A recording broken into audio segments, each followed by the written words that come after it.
رحمت اللہ علیہ درویش تھے دلی کے، بہت سارے لوگ مرید تھے، ایک بڑا خدمت گزار مرید تھا، مزدوری کرتا تھا، غریب تھا، تو 6 بیٹیاں تھیں اس کی۔ حضرت صاحب کے پاس روز آ کے کہتا حضور بچیوں کے لیے دعا کرے، اللہ کوئی اسباب پیدا کر دے، ایک بچی کی شادی کا خرچہ 1000 دینار ہے اور میں غریب ہوں۔ حضرت صاحب دعا کر دیتے۔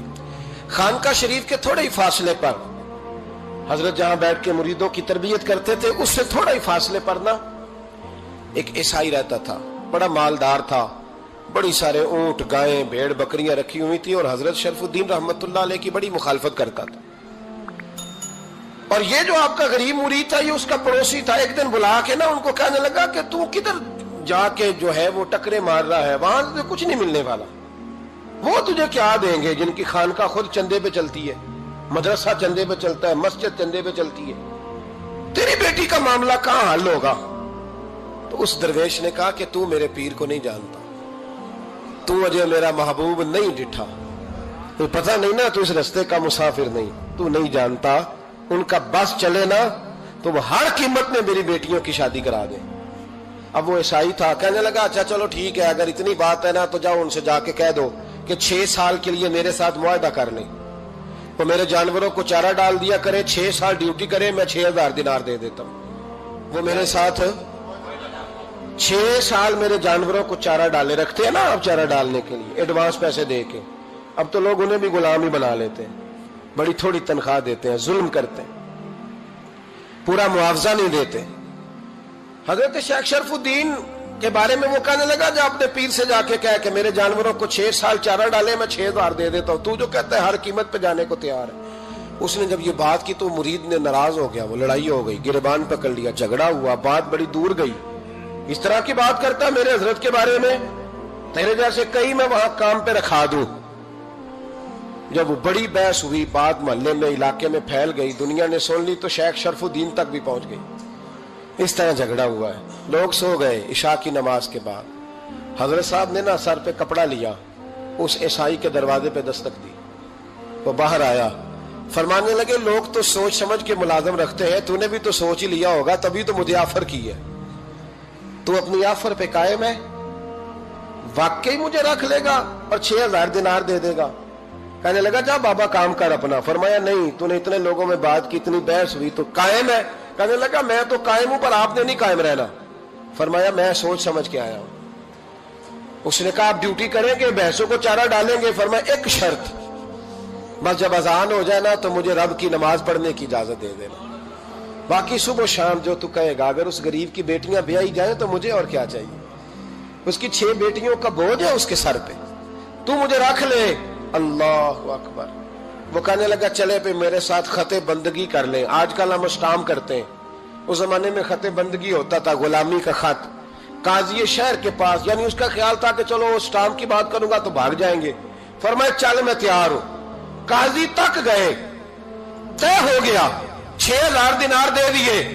حضرت نے مرید کو بلایا، فرمایا پتر یہ لے جا، جا میری بیٹیوں کو روانہ کر دے۔ کہنے لگا حضور یہ کیا کر رہے ہو آپ، کچھ سوچیں۔ فرمایا یار جب تجھے بیٹا بنا لیا تو پھر میری پوتیاں تو لگتی ہیں نا، میرا حق تو بنتا ہے نا، جا کے ڈیوٹی کر، ان کو بیاہ دے۔ بات پھیل گئی، بادشاہ بھی عقیدت مند تھا، وہ 12000 دینار لے کے پہنچا۔ کیا بتاؤں ان رب کے بندوں کا دل کیسا ہوتا ہے، کیا درد ہوتا ہے، کیا رنگ۔ 12000 دینار لے کے بادشاہ آیا اور آ کے حضرت کو پیش کیے کہ حضور آپ دیں اس عیسائی کو ڈبل دیں اور جائیں کام کریں۔ آپ فرمانے لگے تو پیسے دے، شرطیں نہ لگا، میرا جہاں دل کرے گا میں خرچ کروں گا، مجھے تو مزہ ہی اب آنے لگا ہے، ابھی تو لطف آ رہا ہے، ابھی تو ذائقہ آیا ہے کچھ کرنے کا، پیسے دینے ہیں تو دے، پابندی نہ لگا، جہاں میرا دل کرے گا میں۔ اس نے کہا حضور ٹھیک ہے رکھ لے۔ حضرت نے فجر مسجد میں پڑھی، جیب میں 12000 دینار تھے، اعلان فرمایا بھی کسی اور کی بیٹی بھی بیٹھی ہے تو پیسے میرے پاس ہیں۔ وہ 12000 دینار بھی بانٹ دیا، اور 12000 دینار بانٹ کے نا تو پھر چلے گئے کھیت میں چارہ کاٹنے۔ اس عیسائی کو کسی نے بتلایا کہ ان کے پاس تو 12000 آیا ہے، پر تجھ سے جان نہیں چھڑائی انہوں نے، کہ وعدہ یہ ہوا تھا کہ 6 دیں گے تو جائیں گے، جب تک دیں گے نہیں تیرے گھر میں کام کریں گے۔ وہ نا چارہ کاٹ رہے تھے، حضرت صاحب تو وہاں پہنچ گیا، دور جا کے کھڑا ہو گیا، کہنے لگا بابا پہلے تو میں نے مسلمانوں کے اخلاق سنے تھے، اب تو میں نے دیکھ بھی لیے، پر یہ بتا جب 12,000 آیا تھا جان کیوں نہیں چھڑائی؟ تو حضرت چارہ کاٹتے کاٹتے رو پڑے، فرمانے لگے تو نہیں نہ جانتا یہ بیٹیاں سانجھی ہوتی ہیں، پتہ نہیں نا، میرے رسول پاک نے تو حاتم تائی کی بیٹی کے سر پہ کپڑا رکھ کے کہا تھا بیٹیاں برابر ہوتی ہیں، تو یہ نہیں پتا جب اس کی 6 بیٹیوں کی شادی ہوئی ہے میرے اندر روحانیت کتنی بڑی ہے۔ فرمایا پھر 12,000 آیا ہے تو 2-4 بچیاں پھر گئی ہیں، تو یہ نہیں پتا میں اندر سے راضی کتنا ہوں، میں تیری نوکری کرتا رہوں گا، پتہ نہیں اللہ کتنی بیٹیوں کو بیاہ دے گا۔ اتنا رویا وہ عیسائی کے پیروں میں بیٹھ گیا، کہنے لگا بابا میں نے تیری مخالفت کی ہے پر تیرے قریب آ کے پتہ چلا ہے کہ تو بہت اونچے اخلاق کا مالک ہے، اور اگر تیرا یہ مقام ہے تو تجھے اخلاق سکھانے والے محمد عربی کی شان کتنی ہوگی۔ ظالم کی بولیے جاتے نہیں لوگ جھوٹے گواہ بن کے، وکیل صاحب کو نہیں پتا ہوتا کہ یہ بندہ مجرم ہے جو میرے پاس آیا، کیا مجرموں کے وکیل نہیں ہوتے؟ بولے تو اس کو پتہ نہیں ہوتا وکیل صاحب کو کہ یہ صاحب مجرم ہے، میرے پاس مقدمہ لے کے آئے، اور اگر بے ادبی نہ ہو جائے تو میرا خیال ہے قاضی عدالت کو بھی پتا ہوتا ہے کہ مجرم کون ہے اور مظلوم۔ میرے نبی پاک صلی اللہ علیہ وسلم نے اس قدر زیادہ سختی فرمائی اس مسئلے میں، فرمایا جس کو پتا تھا کہ فلاں آدمی ظالم ہے، ظلم کر رہا، پھر وہ ظالم کا گواہ بنا یا اس نے ظالم کی مدد کی، کتنی کی؟ شارحین لکھتے ہیں چاہے اس نے ایک جملہ بول کے کی، چاہے ایک، سارے بولیے، چاہے ایک غریب کو اس نے ظلم کیا تو کہتے ہیں علاج یہ سی، چاہے ایک جملہ بول کے کی، شارحین اس حدیث کی شرح میں لکھتے ہیں ایک جملہ بول کے چاہے مدد کی، جس بندے نے کسی ظالم کی مدد کی کسی مقدمے میں یا کسی صورت میں اور اسے پتا تھا یہ ظالم ہے، میرے نبی پاک صلی اللہ تعالی علیہ وسلم فرماتے ہیں اگر اس نے مدد کی، ابھی ظالم کی بات نہیں ہو رہی، ظالم کے مددگار کی بات ہو رہی، اگر کسی نے ظالم کی مدد کی تو حضور فرماتے ہیں خدا بھی اس سے بری ذمہ ہے، رسول بھی اس سے بری ذمہ ہے۔ سنبھال کے رکھے اپنی نمازیں، قربانیاں، حج، زکوٰۃ سنبھال کے رکھے۔ اگر ظالموں کا مددگار ہے، الیکشن آ لینے دے، آپ کو نظر آ جائے گا کون کون ظالموں کا مددگار ہے، نظر آ جائے گا، اپنی جیب سے لوگ پیسے دے کے ظالموں کی مدد کریں گے، ان کے فلیکس چھپوائیں گے، بورڈ لگوائیں گے، جیبوں سے پیسے دے کے۔ ہم نے خود آگ لگائی ہے چمن میں اپنے، بے سبب گردشی ایام کو الزام نہ دو، ہم نے خود نور کا ظلمت سے کیا ہے سودا، کر کے توہین سحر شام کو الزام نہ دو۔ ظالموں کے مددگار میدان میں آ گئے، یہ چھوٹا لفظ نہیں، میرے حبیب پاک صلی اللہ علیہ وسلم نے فرمایا جو ظالم کا مددگار ہے سن لے، جو سجن کے ساتھ کچہری جاتا ہے وہ یاد رکھے، جو دوست کا گواہ بنتا ہے وہ یاد رکھے، جو کہتا ہے میں مانگی گیا تھا، مجھے بلایا گیا تھا قبضہ چھڑانے کے لیے کسی غریب بیوہ کی جائیداد پہ، کب وہ سن لے تو مدد کر کے نہیں آیا، تو خدا کے ذمے سے نکل گیا ہے۔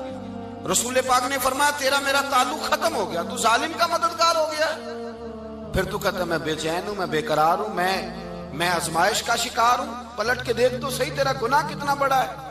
میرے نبی پاک صلی اللہ علیہ وسلم کا ایک اور فرمان سن لیں، ابن ماجہ ابو داؤد میں موجود ہے، اس حدیث کو آپ نے یاد کر لینا ہے، کر لیں گے انشاءاللہ، سارے کہیے انشاءاللہ، کر لیں گے یاد۔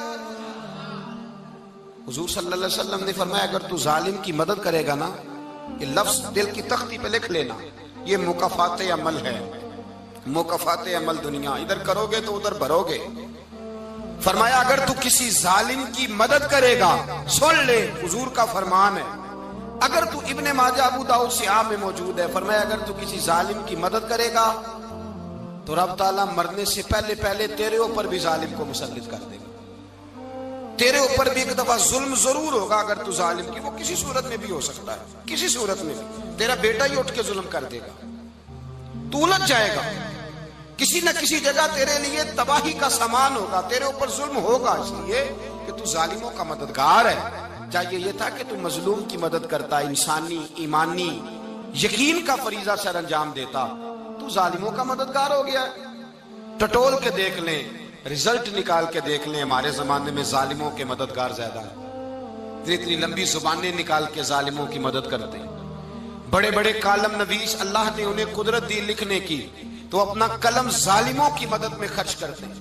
وہ لوگ جن کو اللہ تبارک و تعالیٰ نے قدرت دی، ہمت دی، طاقت دی، کچھ لوگ ان کے حلقہ احباب میں، وہ اپنے لوگوں کو استعمال کر کے ظالموں کی مدد کرتے ہیں، ظالموں کی مدد کرتے ہیں۔ میرے نبی کریم سید عالم نور مجسم صلی اللہ علیہ وسلم نے فرمایا، اگر تو نے ظالم کی مدد کی تو جب تک تو توبہ نہیں کرے گا رب تجھ سے ناراض ہی رہے گا۔ اللہ تجھ سے، او بھائی جس سے رب بھی ناراض ہو گیا، نہ کھانا نہ پینا نہ سونا نہ جاگنا نہ نیند، پھر تیری ہر چیز تیرے لیے آزمائش ہو جائے گی، پھر تیرا سایہ بھی تیرے لیے خوف کا سامان بنے گا، پھر زندگی جیتی جاگتی لاش بن جائے گی، تو اپنے کندھوں پر اپنی میت اٹھائے پھرے گا جب تو ظالم کا مددگار ہوگا۔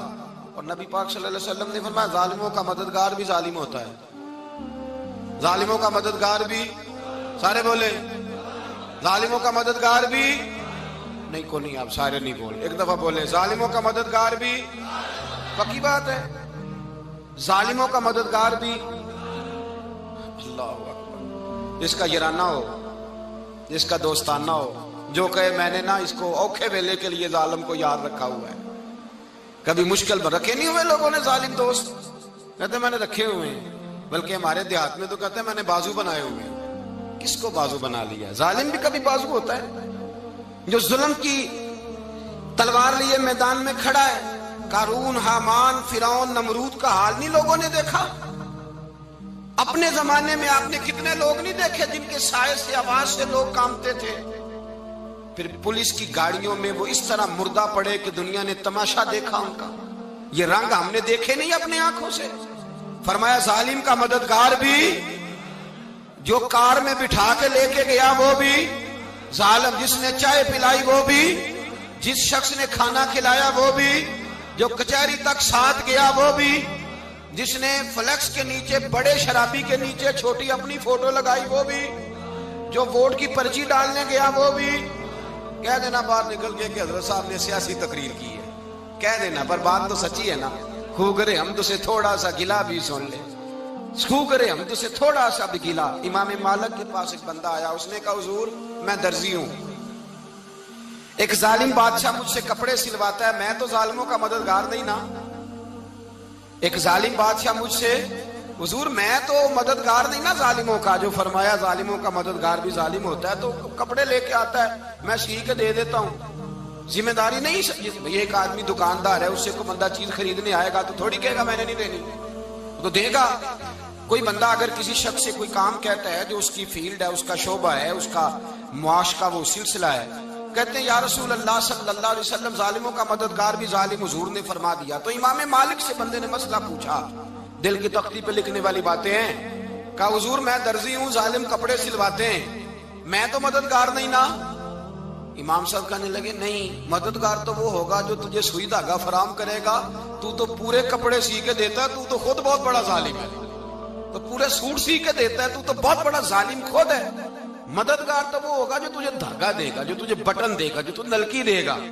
جو ظالم سے اتنی نفرت، ظلم کر کے بندہ آئے، یہاں تو ہمارے زمانے میں ہیرو بن جاتے ہیں لوگ، ظالم ہیرو ہے، لوگ اس سے ڈرتے پھرتے ہیں، گھومتے پھرتے ہیں، اور بہت سارے کم مزاج لوگ اس کے پیچھے ہاتھ باندھ کے پھرتے ہیں۔ ظالموں کی مدد کرنا، ظالموں کے ساتھ رہنا، یہ ظلم ہے، ظلم، یہ زیادتی ہے۔